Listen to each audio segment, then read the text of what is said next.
I'm confused, as always, before this talk, because I'm really happy to see you all, but I'm also a bit worried about you because you may consider imposter syndrome as your problem. And I hope you'll realize after this prelection, after this talk, that this is not your problem. I cross my fingers for that. Hi, my name is Anita. I come from beautiful Wrocław, and I'm a psychologist, but... Hello! I'm a psychologist, but I work as a soft skills trainer. What does it mean? It means that I used to conduct trainings, I used to develop people's soft skills. From time to time, I also work as a coach on individual sessions with my clients, and I must admit that imposter syndrome is a quite common problem. Okay, so let's start with a question. I guess you have achieved some success in your life. You've achieved some goals, and you are proud of it. One or two or many, never mind. I'm wondering what made you succeed. How would you answer? What made you succeed?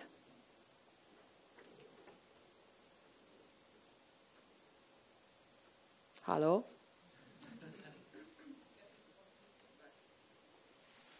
Getting what? Getting positive feedback, okay. What else? Sense of achievement. Our competences. What else? Luck. Not good. Okay, so most of healthy thinking people would say, well, I've succeeded because of my intelligence, because of my talents, because of my capabilities, because of my experience. I've needed a bit of luck and also hard work, but it was me who did it. It was me who made it. And when you think like that, when you get some rewards for your work, when you get some positive feedback, you may feel a bit shy, but most of all, you think that you've earned that, you've deserved that. That's fine, that's okay. And when you think of some new challenges, some new tasks, some new projects, you believe that you have a package of resources to cope with this new situation because you did it already, thanks to your intelligence, talents, capabilities, and so on.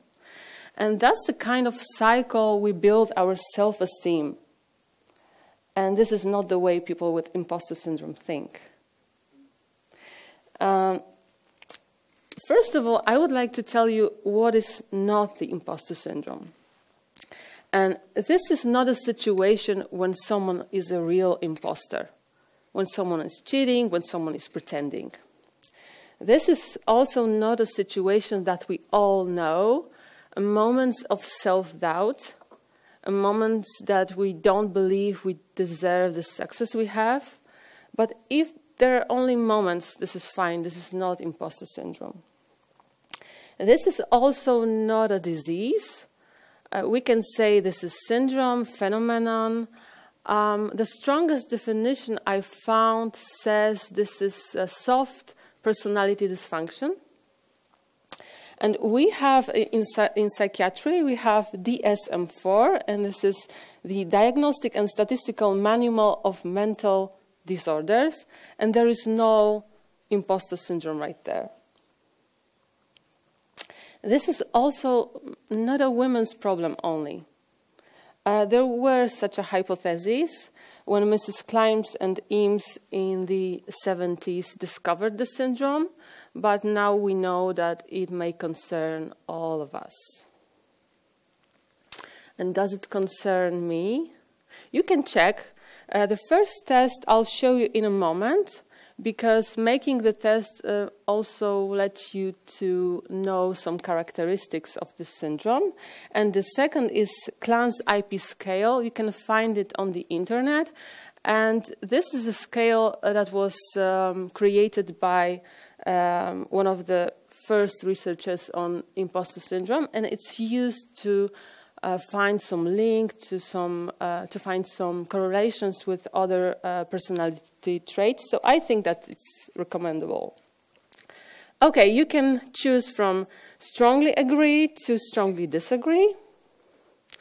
I feel like I don't deserve any of the success I've attained.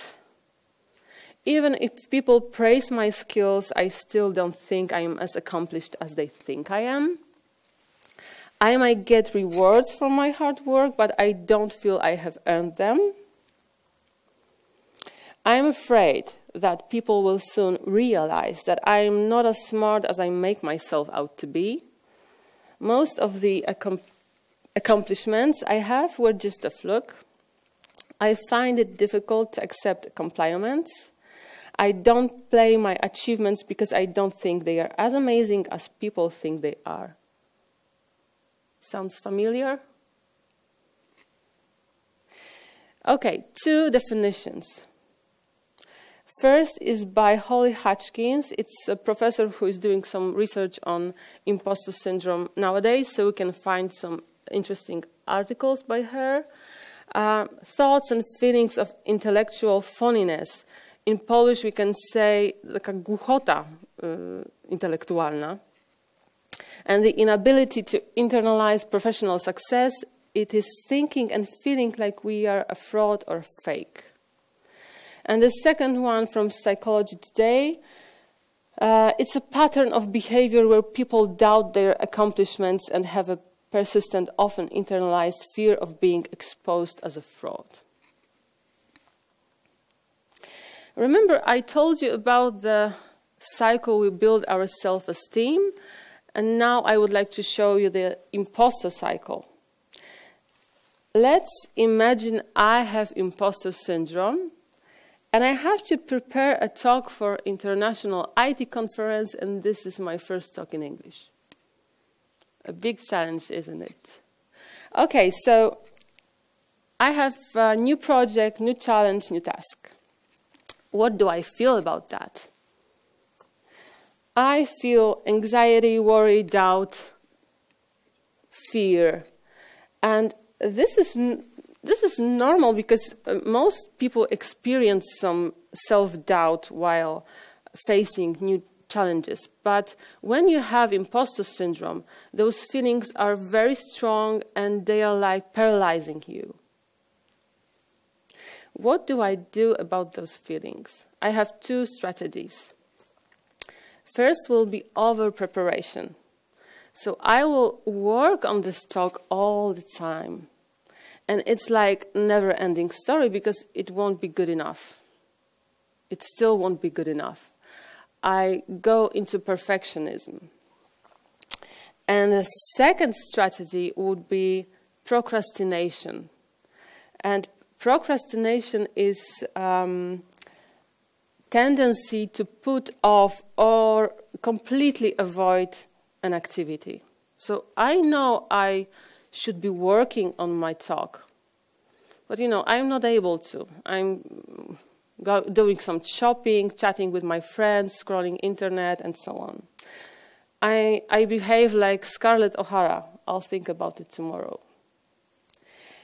And let's imagine my talk was evaluated very good. I succeed. And what do I feel about that? What do you think? Yeah.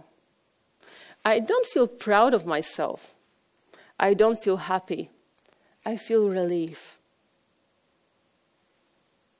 And when I get some positive feedback, I'm trying to discount it. I'm saying, okay, you said that it was a good talk, but you like me. Or what do you know about the subject? You are not an expert. I need to justify it. And what's the mechanism?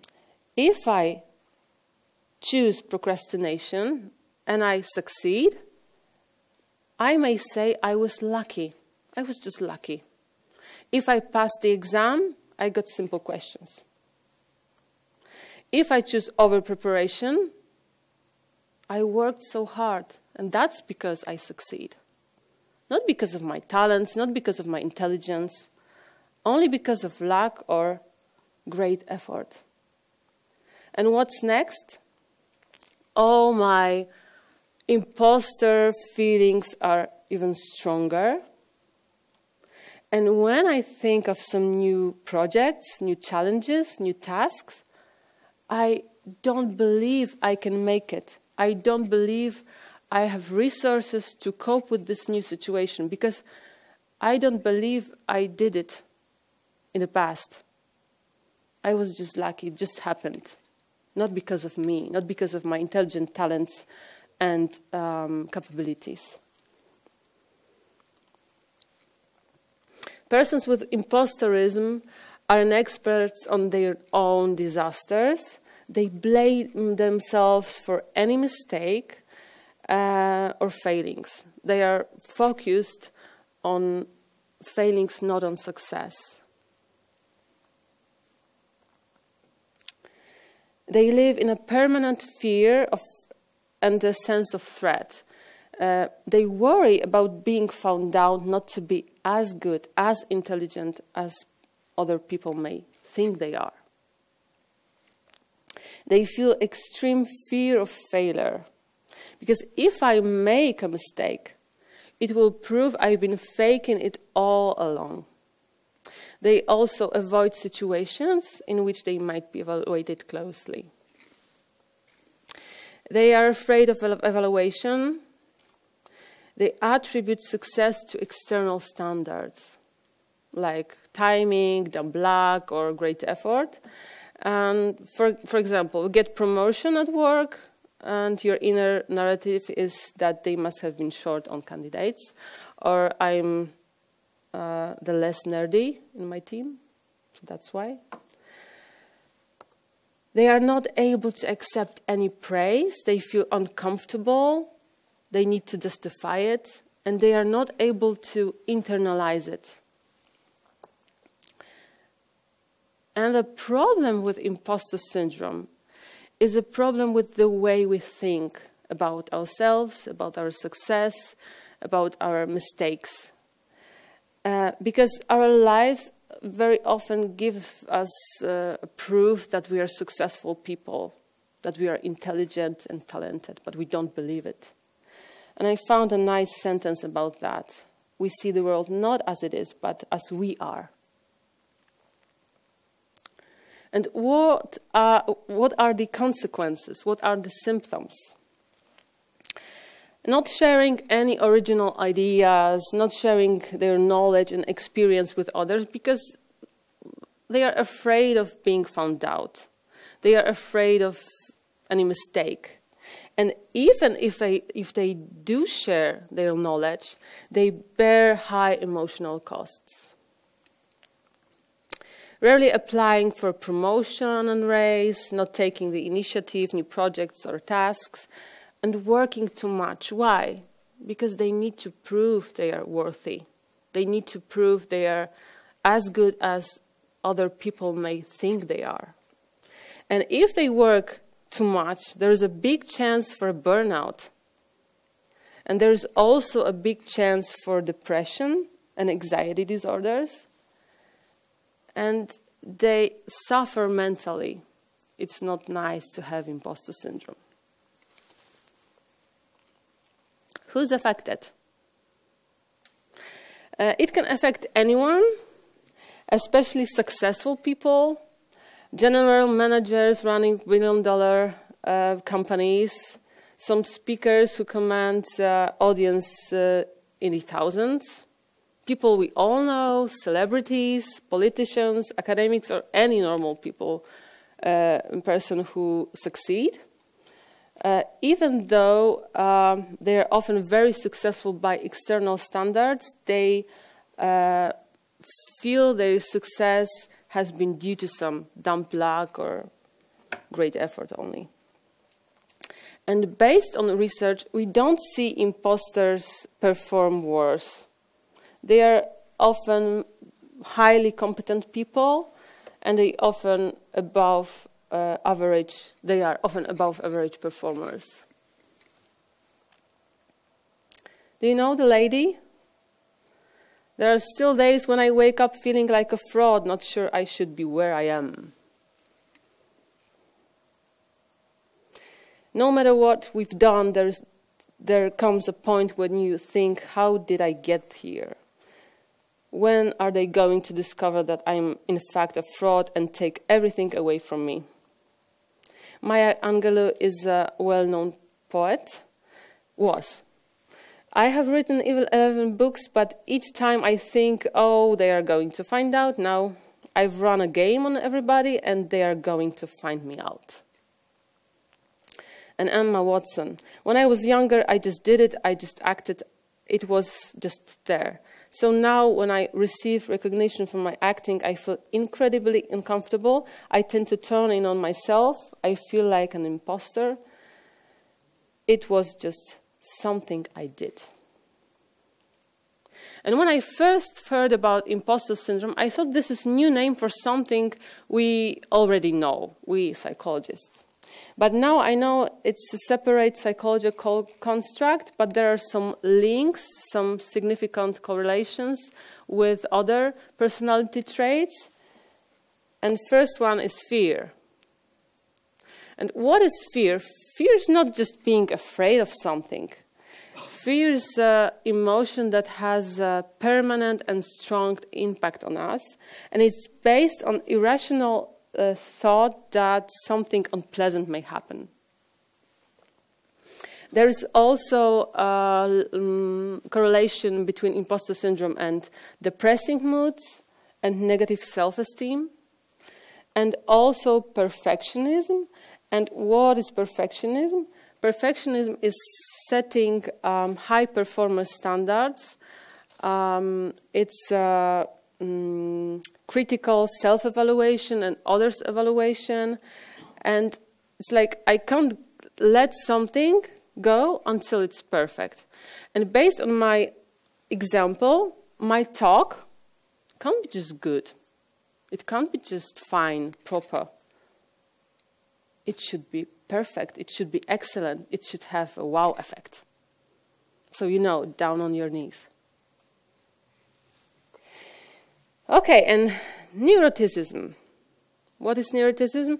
People with neuroticism tend to be labeled, tend to be very sensitive, tend to be moody. They used to experience such feelings like anxiety, worry, fear, jealousy, guilty.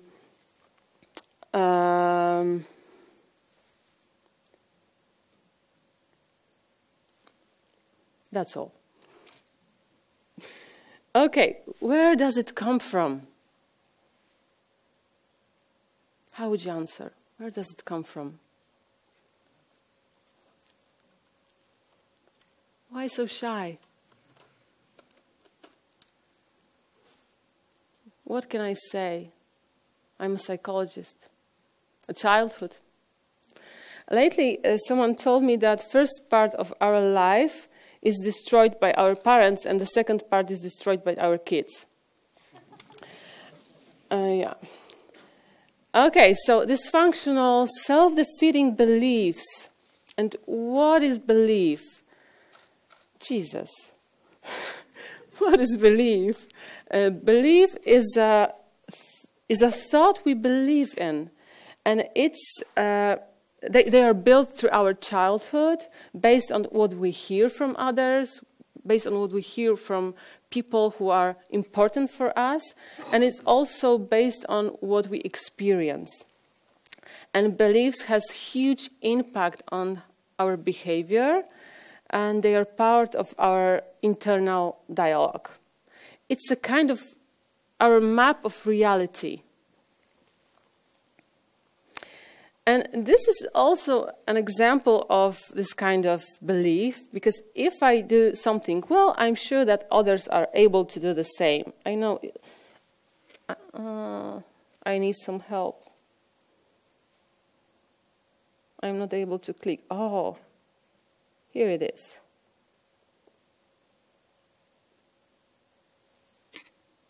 Do you know the picture? That is not true. That's unreal. I believe that my knowledge is unspecific, but the other's knowledge is specific. this is for real. This is reality.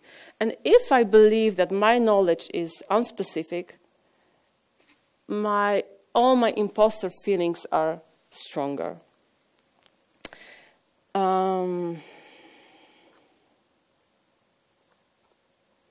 Focusing on what I don't know.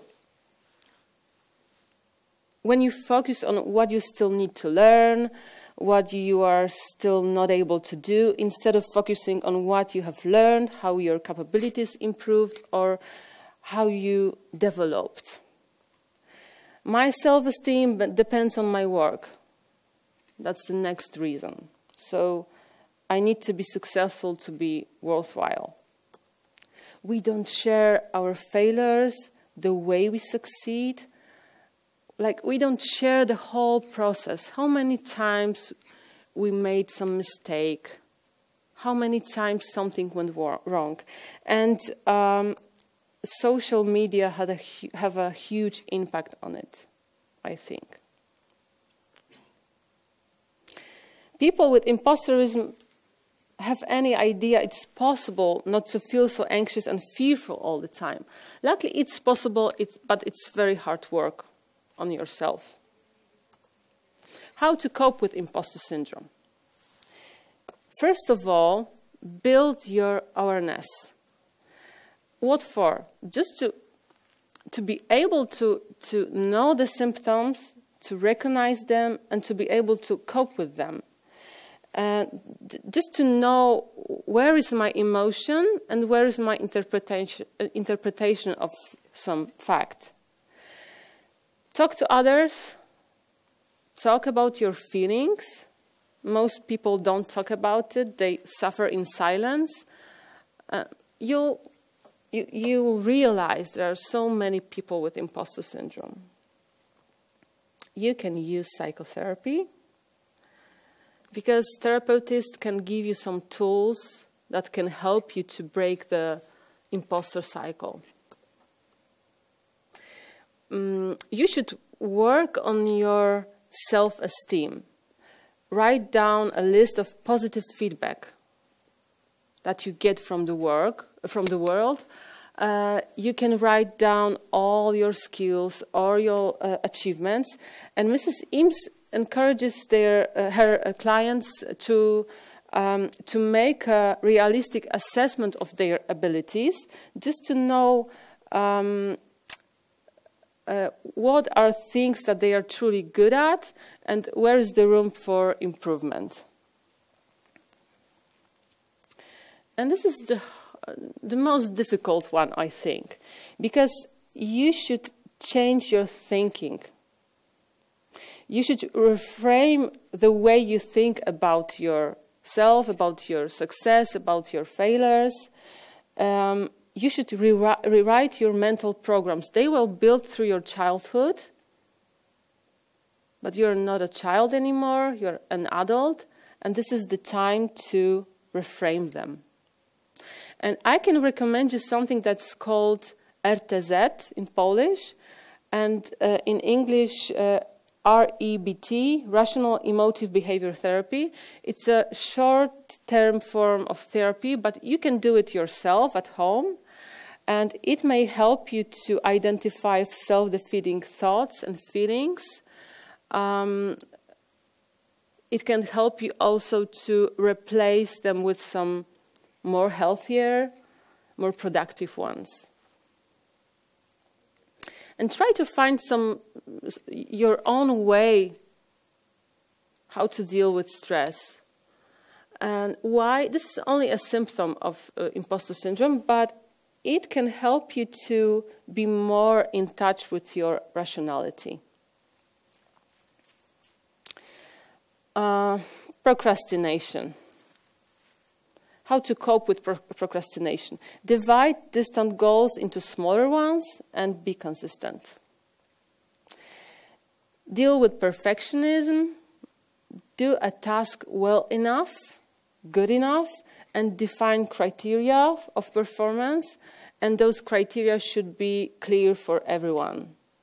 And try to develop and implement rewards for success. So learn to celebrate your success.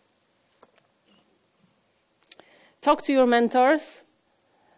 This was a strategy that helped me a lot, because supportive, encouraging supervision will help you, definitely.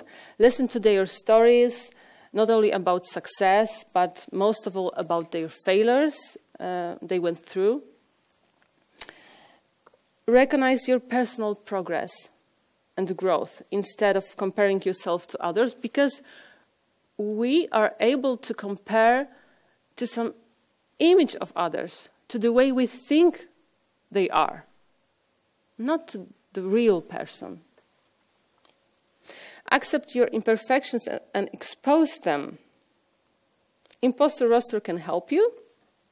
You can share your incompetence here. Where is it? Where is it?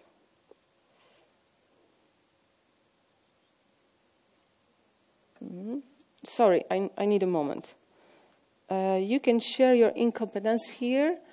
You just have to write down a field you are in, months of experience, and your confession, some incompetence. And programmers, developers are the largest group here. I don't know why.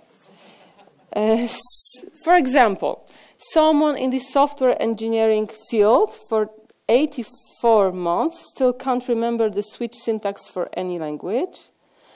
Someone in the software engineering field for 240 months still can't make a symlink without checking options each time. And I've attended a lot of IT conferences, and I have heard people saying that they always need to check how to quit JShell, or need to check every time how to full text search replace in Vim. So expose our imperfections. For example, I was true saying this is my first talk in English ever. I'm really happy I did it. And I'm really happy that you are my audience. Sorry for any mistake. And this is a piece of motivation speech. At the end of the day, remember this, you are here for a reason. In this job, your business, your life, you're worthy. You are better than you think you are. You are smarter than you think you are. You know more than you give yourself credit for. Remember that and remind yourself as often as you need to. Some sources. Please give me your feedback. And if you have any questions, I'm waiting for you after this prelection. Based on my experience, those questions may touch some private areas, and I think that's better not to discuss it in public. Thank you very much.